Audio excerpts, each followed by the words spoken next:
Yeah. Alright, let's go.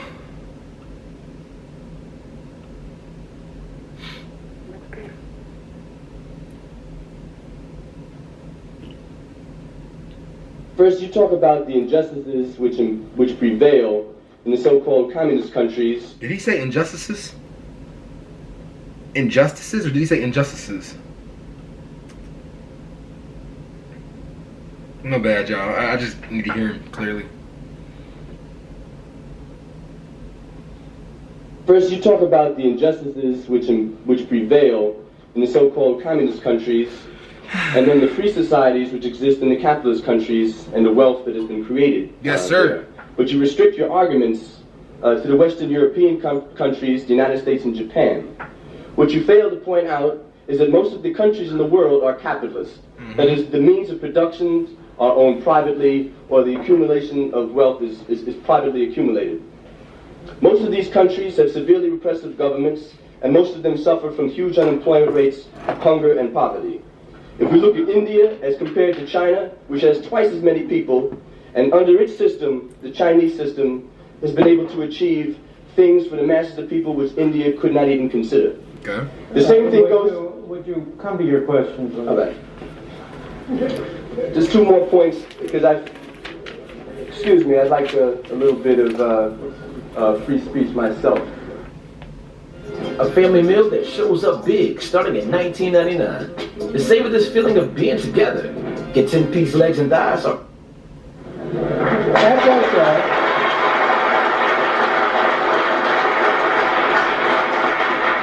We don't want to deny you free speech. We just want to have as many people as possible. Thank you very much. And I agree with you, so let me finish. All right.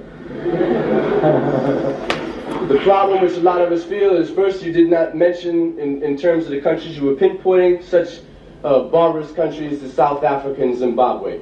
And in terms of giving your appraisal of the riches that have been accumulated in the Western so-called democracies, capitalist democracies, I would like you to give us an honest evaluation of just how these countries got so rich so quick, and that direct relationship of that to the fact that there were slaves that worked free labor, and the wealth that was created in this society being a direct product of that relationship, and also of the colonial relationships of the Western European countries and the wealth which they bled out of the people in their colonial domain. I will be glad to answer those questions.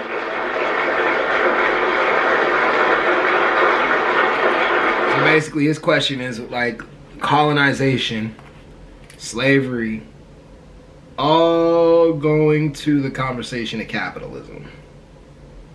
So those of you who don't know, which if you live under a fucking rock, then you don't, but I'll say it anyway. But what the left likes to say, and what the left likes to debate a lot, is that capitalism is an economic driving force for slavery and colonization. They don't point out everything else that comes with it. So I think Milton Friedman's really going to tap into why, and it's funny because he brought up China and he brought up India, why those countries became dominant once a capitalistic element was added to it. So see what he say. First of all, there's a sense in which every country in the world is capitalist. There you go. Soviet Union is capitalist. Every country in the world has large capital under control. And the real question is, of course, the organization whereby the capital is controlled. In the Soviet Union, it is controlled by the state or by officials of the state. In the second place, I have been talking for an hour. I would like to talk to you for 10 hours. In a full discussion, I would certainly agree with you that capitalism is not a sufficient condition for freedom. It's a necessary condition for freedom. I never said that wherever you had capitalism, you had freedom. I never said that. I never made that statement. I made the opposite statement. Wherever you had freedom, you had capitalism. Capitalism is a necessary condition for freedom, but not a sufficient condition for freedom. In addition, you need relatively broad access to capital and a relatively free market. Again, relatively. You need competition.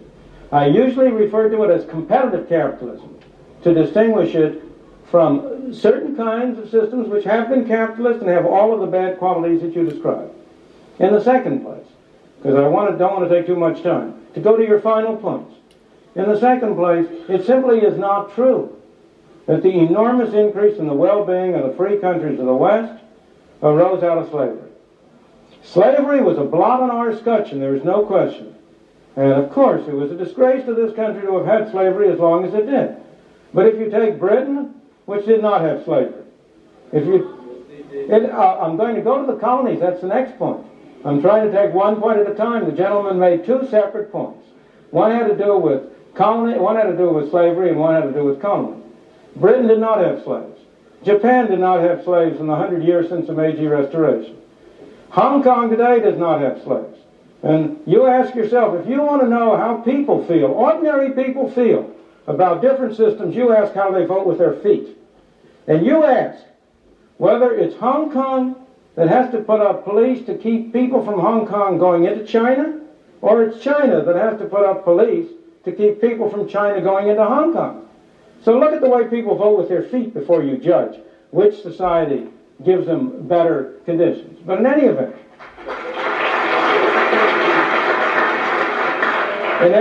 let me go to the final point of colonies. In the first place, it's not true that the wealth or the benefits of the West derive from exploiting the colonies. The facts are against you. The reason why you say that is because it is so hard for people to get out of the notion that life is a zero-sum game. They think if one man benefits, another must lose. But in a free market, both people can benefit. Now, if you take the case of Africa, the wheel had not been invented in parts of Africa by the end of the 19th century. Milton Friedman, you didn't bring up the wheel. Let me tell you where this argument is gonna go, and I'm gonna tell you why it's bad, okay? And I respect Milton Friedman. I respect all the economic views from Milton Friedman. The reason why the wheel wasn't invented in Africa because it wasn't a necessity. It wasn't something that was needed throughout Africa. The agriculture of Africa did not require the wheel for it to be invented. It wasn't needed. It wasn't necessary. They had other means of putting things together economically, agriculturally. And here's what's even funnier about it, right? They bring up the wheel, but they never bring up the pyramids. They never bring up any of the big big structures that existed from Africans, from Ethiopia to the Kush Empire to the Egyptians. And I'm saying that to say the argument that he's about to make is that they weren't technologically advanced enough to even have an economic system, and capitalism could make them more technologically advanced. That's the point he's trying to make. But Africa was technologically advanced before colonization came in. Colonization came in and disrupted it. So there's a huge debate on this, but there's a really good guy I like listening to. He wrote The Wretched of the Earth. The Wretched of the Earth. Fuck, I forgot his name right now. If I think of his name, I'll bring it back. But he's going off of something. He's going off of a different. Damn, why are the names I didn't know he was going to make this point, man. If I knew he was going to make this point, I would have had the names ready. But he's going off of, what is his name? I forgot his name. Fuck, it don't matter. But anyways, you can research all this. The Wretched of the Earth, the guy who wrote The Wretched of the Earth, he'll definitely see that. But yeah, let's keep going.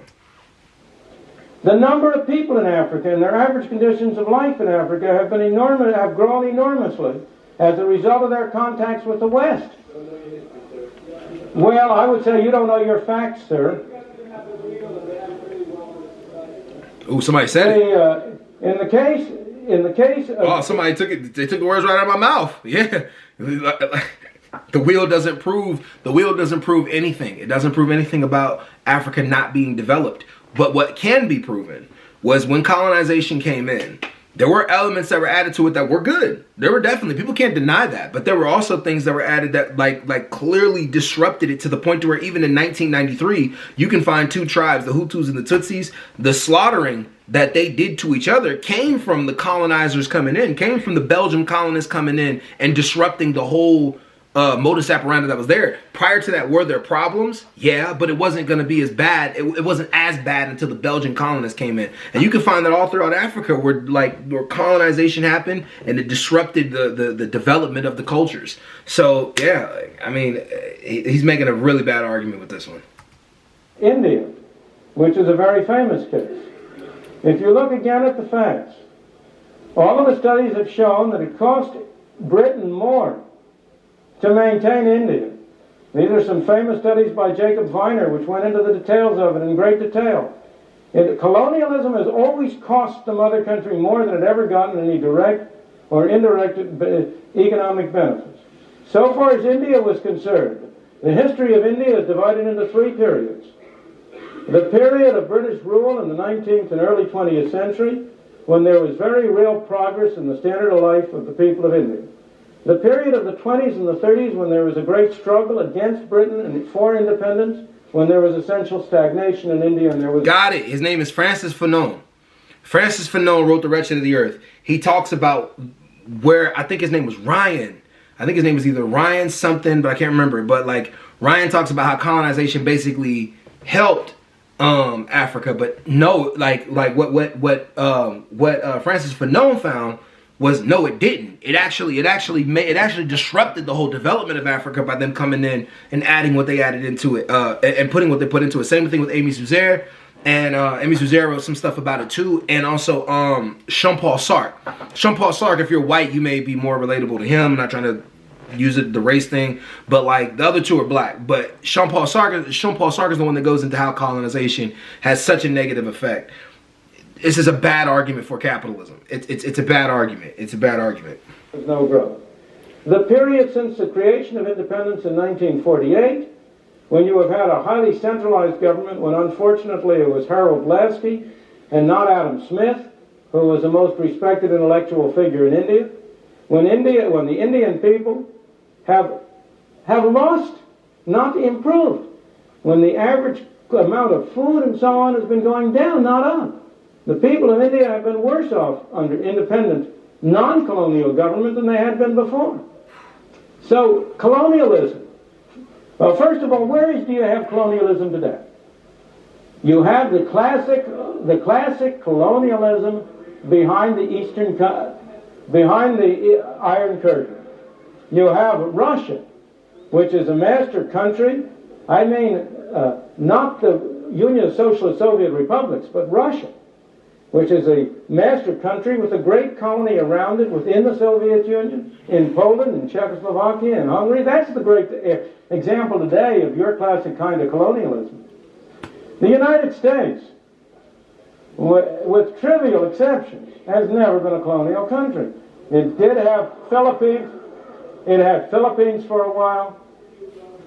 Cuba was not a colony of the United States. In any event, you need a sense of proportion. In the period between the revolution in 1776 and 1898, the U.S. had no colonies. And yet the U.S., that was a period of the greatest growth and the greatest economic development of the United States. Your question. Okay, look, Milton Friedman, where he's right, I'll give him this. Where he's right is actually, it's not. He doesn't know what he really didn't know what he was talking about. Like, what do you mean the United States didn't have colonialism? Of course it did, but that's not here nor there. The part where he is right, and all people who believe in capitalism are right about, is that capitalism is the greatest economic development system across the planet. India has an element of it in it now. China had an element of it. China has an element of it. It's what makes it good. South Korea switched from a socialist to a capitalistic structure economically. Where the United States is a capitalist. It's got multiple things happening in the United States and many other countries all around the world. But you do notice everywhere where capitalism is, the development does seem to expand a lot more and a lot more. There's even some of it happening in Africa. I know I heard in the Caribbean islands they're starting to add a capitalistic element to it. All that to be said, eventually everybody will be developed through capitalism. But the argument I think that the other side is making is that what Milton Friedman just said, he just said that it's not fully free. So what is so wrong with what Karl Marx was saying? Like, let's question this a little bit. We can use it, but let's question it a little bit to find an area where we can make it more free. That's the part where I don't see an issue with it. But anyway, I'm out, y'all. Bye.